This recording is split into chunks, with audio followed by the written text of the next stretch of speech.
자, 그럼 오늘은 이제 준동사의 두 번째 챕터인 이제 동명사에 대해서 한번 알아보겠습니다. 먼저 이제 복습부터 할게요. 우리가 준동사를 라는 개념에 대해서 이제 알게 되었는데, 이제 준동사란 동사는 아니지만 이제 동사의 모양, 즉 형태를 변형시켜서 이제 다른 분사처럼 사용하는 경우를 우리가 준동사라고 했습니다. 그래서 그 대표적인 예시가 이제 to 부정사가 있었어요. 이제 to 부정사란 이제 동사 원형에 이제 to라는 애를 붙여서 이제 명사든지 형용사든지 혹은 부사 이렇게 세 가지 품사로 바꿔서 쓰는 경우에 대해서 이제 배운 거죠. 자, 거기에 대한 의미상의 주어라든가 세세한 내용까지 배웠고요. 오늘 이제 두 번째 시간으로 동명사에 대해서 배우게 되는 겁니다. 동명사는 이제 to 부정사에 비해서 다소 좀 간단해요.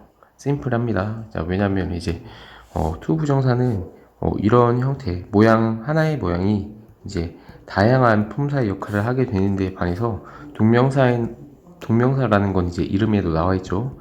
단 하나, 이제 명사의 역할만 이제 하게 되는 이제 그런 경우를 말합니다.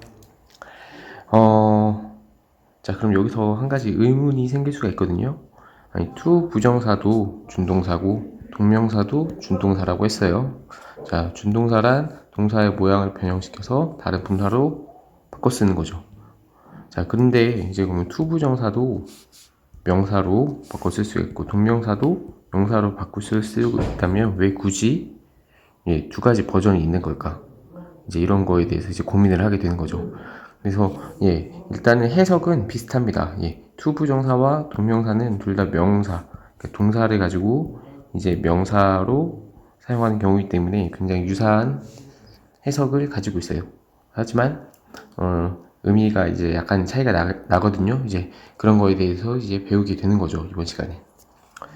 대충 큰 그림을 잡으셨죠?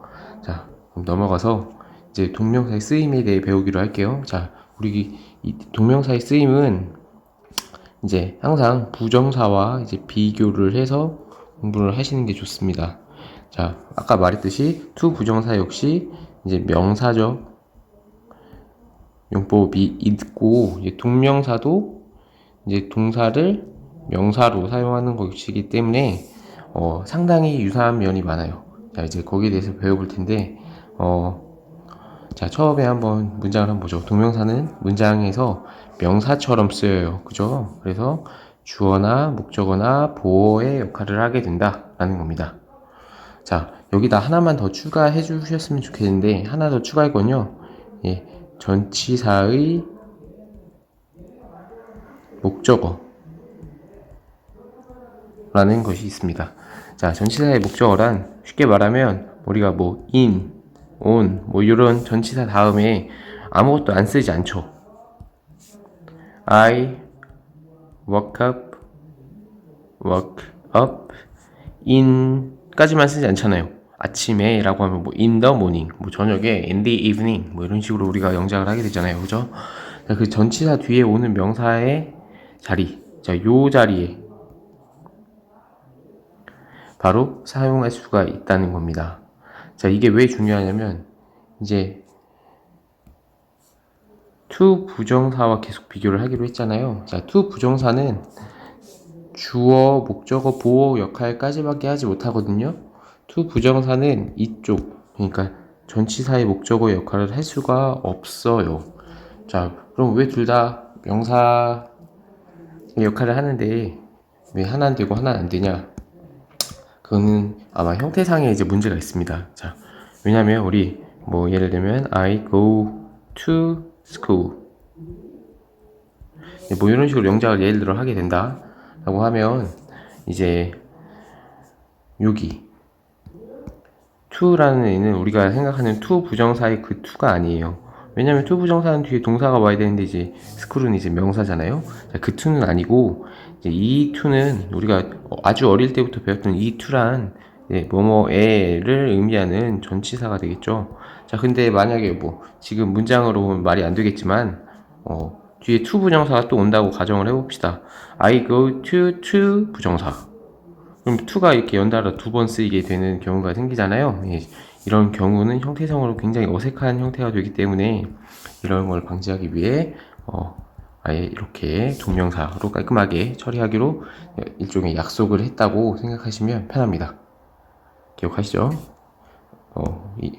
어렵지 않을 거예요. 여기까지.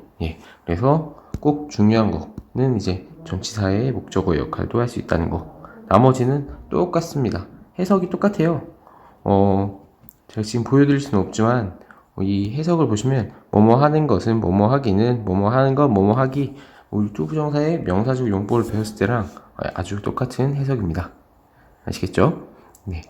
그래서 굉장히 유사한 면이 있다 라는 거 일단 기억하시고요. 자, 마지막 하나 전치사의 목적어는 계속 저희가 강조드리고 있습니다. 자, 다시 한번 여기서는 해석을 해볼게요.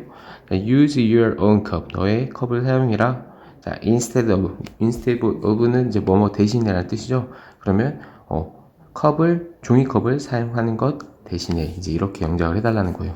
물론 종이컵을 사용하는 것 할 때 to use 라고 영작을 해도 되지만 지금 전치사 다음에 오는 이 명사 자리이기 때문에 이럴 때는 이렇게 투부정사는 사용하지 않는다는 거 다시 한번 말씀드릴게요. 자, 나머지는 이제 대부분 비슷비슷하거든요. 이제 밑에 조그만 글씨들을 보면서 조금 더 디테일한 걸 설명드리면요. 처음에 이제 주어로 쓰인 동명사는 단수 취급합니다. 그래서 단수 동사가 오게 됩니다. 자, 이건 너무나 당연한 겁니다. 여기처럼 to 부정사 주어는 그럼 복수 취급할까요?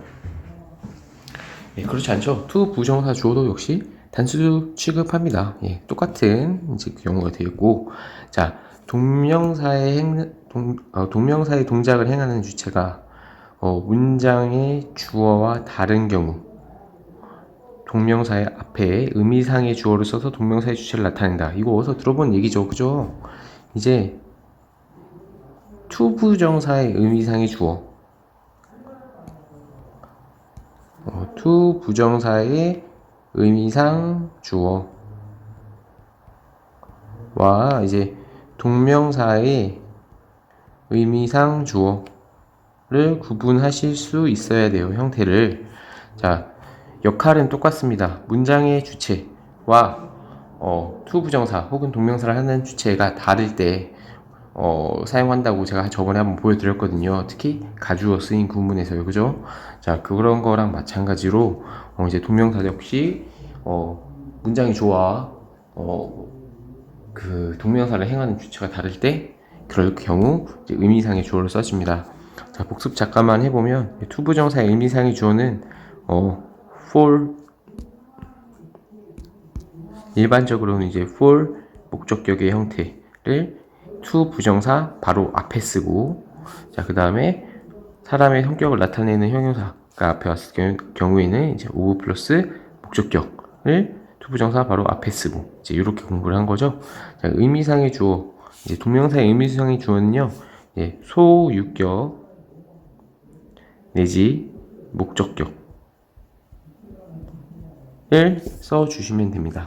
자, 이 소유격이나 목적격은 소유격 예를 들면 뭐 my라든가 뭐 your 이런 걸 얘기하는 거죠. 목적격 뭐 me라든가 you 이런 걸 얘기하는 겁니다. 나의라든가 너의 뭐 너를 나를 뭐 이런 식으로 절대로 해석하시면 안 됩니다. 그러면 자, 주어라고 했잖아요. 의미상 주어라고 했잖아요.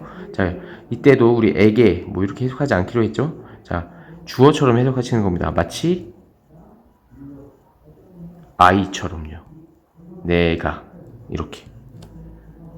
여기 같은 경우도 나를이 아니라 예를 들면 너를이 아니라 you가 나와도 너가, 네가 이런 식으로 영작을 해석을 해주셔야 된다는 거예요. 자, 그래서 예문이 마침 나와 있으니까 예문을 한번 보도록 하죠. 자, do you mind? 너는 꺼리냐는 얘기입니다. 뭘 꺼리냐는 건데 이제 그 에어컨을 끄는 걸 꺼리냐는 소리예요. 자, 근데 이 문장에 주어는 you예요. you. 그죠? 근데 에어컨을 끄는 주체는 지금 내가 끄겠다는 소리죠. 내가 끄겠다는 소리입니다. 그 동명사의 주어를 나타내기 위해서 이렇게 앞에 의미상의 주어를 써준 형태가 되겠습니다. 뭐 나의라든가 나를이라고 해석을 하면 해석이 정말 엉망진창이 됩니다. 그러니까 꼭 조심하시고요. 아시겠죠? 자, 그 다음에 동명사의 부정형은 동명사의 not이나 never를 앞에다 붙여주시면 됩니다. 우리 동사의 성질과 똑같아요. 자, 예를 들면 뭐 우리가 eat, 먹다 라는 동사를 부정하고 싶으면 어떻게 하세요? 우리 먹지 마 하면 don't eat 이렇게 영작을 하시잖아요.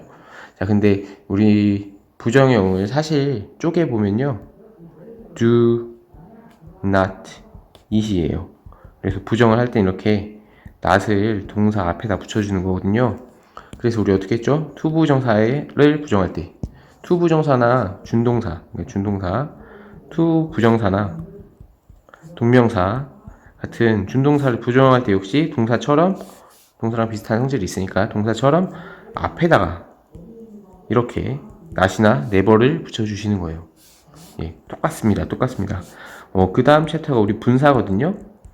분사 가시면 똑같아요. 분사도 역시 not이나 never를 분사 앞에, 예, 한 가지 원리로 다 우리가 이해를 할 수가 있습니다. 자, 그러면 이제 한번 예제를 한 번만 풀어볼게요. 오늘은 자, 어법상 올바른 것의 개수는, 그러니까 저희는 틀린 거를 찾으면 됩니다.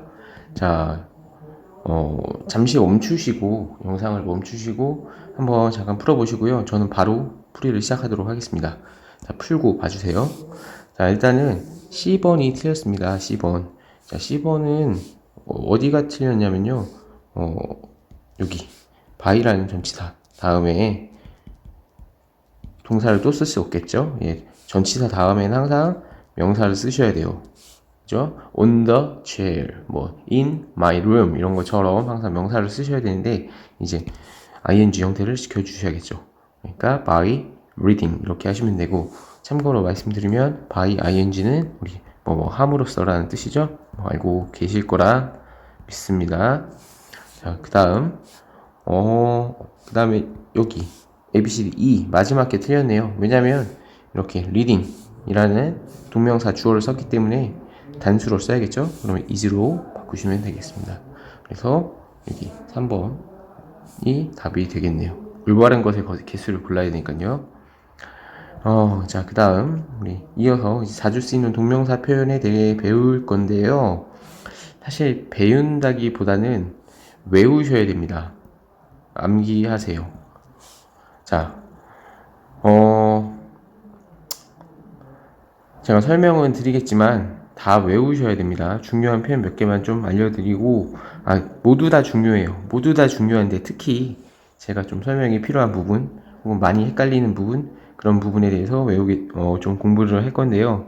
자, 일단은 제가 강조드릴 부분은 여기 두 번째 거 look forward to ing, 요거 많이 틀립니다. 자, 어디서 틀리냐면 이 to를 to 부정사의 to라고 생각을 해서 뒤에 동사 원형을 쓰는 경우가 있어요.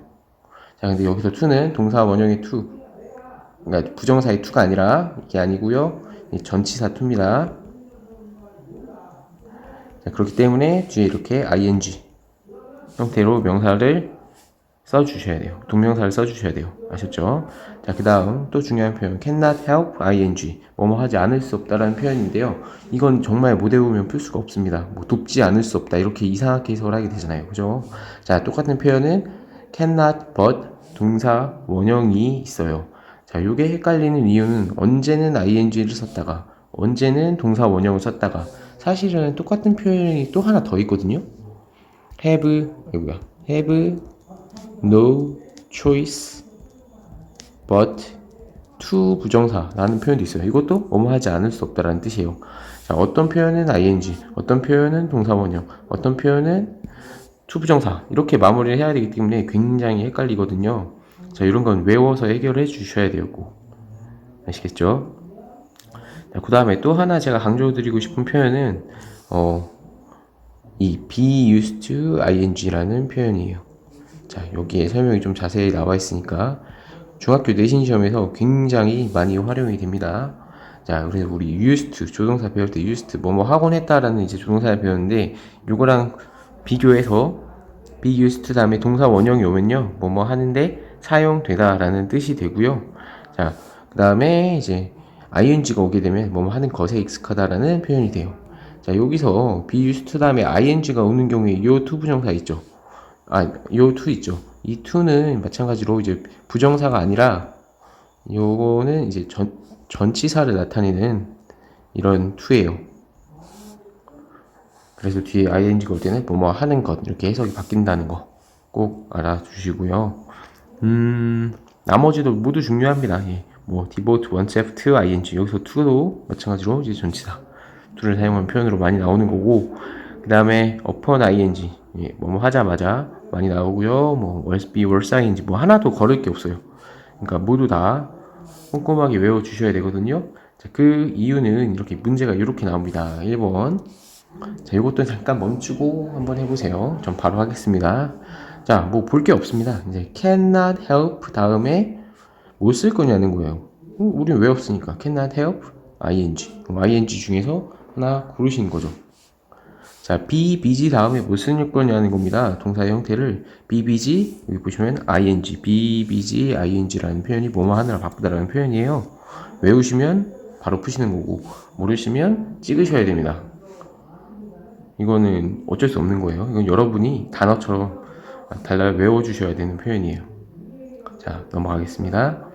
자, 그래서 우리 to 부정사와 동명사의 차이에 대해서 오늘 먼저 하나를 배우고요. 다음 시간에 이어서 이제 두 번째 시간에 추가적으로 좀 더 배우도록 하겠습니다. 오늘은 여기까지만 할 거고요. 3번. 자, 그럼 어떤 차이가 있는지. 자, 첫 번째 차이인데요. 설명하기가 제가 굉장히 어렵습니다. 자, 일단은 동명사나 부정사를 목적어로 쓰는 동사. 그러니까 이 동명사도 주어, 목적어, 보어자리. 부정사도 주어, 목적어, 보어자리 다 오는 거예요. 물론 이제 동명사는 전치사의 목적어라는 특이 케이스가 있지만 이 경우를 제외하고는 거의 쓰임이 똑같거든요. 그래서 사실 주어로 쓰일 때나 보어로 쓰일 때는 아무거나 쓰셔도 상관이 없어요. 그냥 원하시는 거 쓰시면 돼요. 뭐 일반적으로 주어 자리에는 동명사를 많이 쓰긴 하는데 뭐 가주어를 써도 되는 거고 뭐 그거는 상관이 없어요. 자, 그런데 이제 목적어 자리에 올 때는 구분을 하셔야 돼요. 어떤 동사는 동명사만 목적으로 쓰고요. 어떤 동사는 부정사만 목적으로 써요. 예를 들면 주어 동사, 주어가 땡땡땡 했다, 한다. 그러면 뭐뭐뭐 이거 이렇게 안 되니까 뭐뭐을 여기가 이제 목적어 자리가 될 텐데, 자, 이 목적어 자리에 오는 그 성분 있죠. 요게 내가 to 부정사로 쓸까 아니면 동명사로 쓸까를 결정을, 그러니까 항상 마음대로 쓰는 건 아니란 얘기예요. 자, 바로 이 동사가 to 부정사와 동명사 어떤 것을 쓸지를 결정합니다. 물론 둘 다 쓰이는 동사도 있거든요. 이것도 따로 외워주셔야 됩니다. 이제 요 정도만 외우셔도 뭐 고등학교까지 가서도 큰 지장 없으세요. 자, 이제 뭐 일단은 요 정도 구분해서 이제 외우셔야 되는데, 첫 번째 아무거나 쓰셔도 되는 경우가 있습니다. 참 고마운 애들이죠. 자, 이런 동사들이 있고요. 자, 이제 근데 이제 차이가 나는 경우가 어떤 동사는 이제 동명사만, 어떤 동사는 이제 부정사만 이제 목적으로 쓰는 경우예요. 자, 집중을 해보시면, 자, 제가 그 오형식 얘기하면서 to 부정사에 어떤 의미가 있는지를 말씀드렸어요. 자, to 부정사는 이제 우리 형용사적으로 했을 때 뭐뭐 할로 한 거 기억나시죠? 예, 약간의 미래의 의미가 있고요. 동명사는 현재 내지 과거의 의미를 가집니다. 그래서 이 동사가 이제 미래지향적이냐 혹은 현재나 과거지향적이냐에 따라서 조금 구분을 해서 쓰셔야 돼요. 자, 좀 어렵죠? 여기서부터. 자, 자, decide 결심하는 겁니다. 예를 들면 난 오늘부터 다이어트 하기로 결심했다 라는 거는 미래지향적인가요? 아니면 과거지향적인가요? 이미 다이어트를 했으면 다이어트를 할 필요가 없겠죠. 그죠? 미래지향적이에요. 자, want 원하는 거예요. 아, 나 부자가 되고 싶어. 자, 내가 지금 부자인데 부자가 되고 싶겠어요? 그렇지 않겠죠? 그죠? 미래지향적입니다. 계획하는 거, 뭐 필요로 하는 것, 뭐 대부분의 뭐 예상, 기대하는 것 이런 것들은 미래를 나타내는 경우가 많아요. 자, 그럴 때는 이제 to 부정사를 목적으로 써주시는 거예요. 자, enjoy 즐긴다던가 keep 계속한다거나 뭐 finish 끝낸다거나 mind 뭐 consider avoid 등등등 이제 이런 동사는 현재 내지 미래의 의미가 많아요. 뭐 예를 들면 give up 한번 볼게요. give up. 나는 포기한다. 영어 공부하는 것을. 그러면 안 되겠지만 나는 포기한다. 영어 공부하는 것을. 이렇게 하면 이미 포기한 거잖아요. 이미 포기한 거. 그죠? 현재 내지 과거의 의미가 있습니다. 뭐 deny, 뭐 deny라고 있는 사람이 있는데 발음 똑바로 외우시고 deny는 부인한다는 거예요. 부인하는 거는 이제 아니야 라고 하는 거잖아요. 그가 범죄 행위를 부인했다. 그죠? 부인한다는 건데 이제 그가 범죄 행위를 부인한다는 거는 현재 지금 부인한다는 거지 미래에 부인한다는 건 말도 안 되죠. 그럼 잡혀가겠죠. 자, 뭐 quit quit은 이제 그만둔다는 소리죠. 그만뒀다는 겁니다. 미래에 그만둔 게 아니라 그만뒀다는 거예요. finish 끝낸 거, 뭐 enjoy 즐기는 거 다 이렇게 현재나 이제 과거 뜻을 짓는 경우가 많다는 거. 그렇게 좀 의미를 생각하면서 외우시면 조금 덜 까먹으실 것 같고, 만약에 난 그게 싫다, 머리 쓰기 싫으면 그냥 열심히 외우시면 됩니다. 결론은 이것도 암기를 하셔야 된다는 거예요. 암기 필수입니다. 필수. 네, 지금 중학교 이상, 그러니까 고등학교 때는 조금 더 늘어나긴 해요. 더 외울 게 또 좀 더 늘어나긴 하는데 일단은 뭐 기본부터 외우고 있어야겠죠. 네, 꼭 외워서 자기 걸로 만드시면 돼요. 자, 예를 들면 이렇게 나와 있는데 뭐 볼 필요가 없습니다. 뭐 consider 뭐 고려하고 있다. 뭐 목적어 뭐 쓸 거냐는 거예요. 뭘 고려할 거냐고. 자, enjoy 즐긴다. 뒤에 뭐를 즐기는지. 뭐 ing 쓸 건지 to를 쓸 건지는 이 동사만 보고 딱딱 결정하실 수가 있어야 됩니다. 아시겠죠? 뭐 이 밑에 문제도 비슷해요. keep 다음에 ing 쓰는 게 맞냐, decide 다음에 ing 쓰는 게 맞냐, promise 다음에 to 맞냐, quit 다음에 to 맞냐 이런 거. 그러니까 외워서 다 해결을 하셔야 됩니다. 이렇게 여기 얌생이처럼 이제 여기 보고 이제 푸시면 안 됩니다. 꼭 외우고 다 풀어주셔야 돼요. 아시겠죠? 자, 그러면 이제 오늘은 좀 외울 게 많죠. 그래서 복습하는 시간을 좀 충분히 가져가셔야 되고요. 다음 시간에는 이제 동명사 마무리하도록 하겠습니다.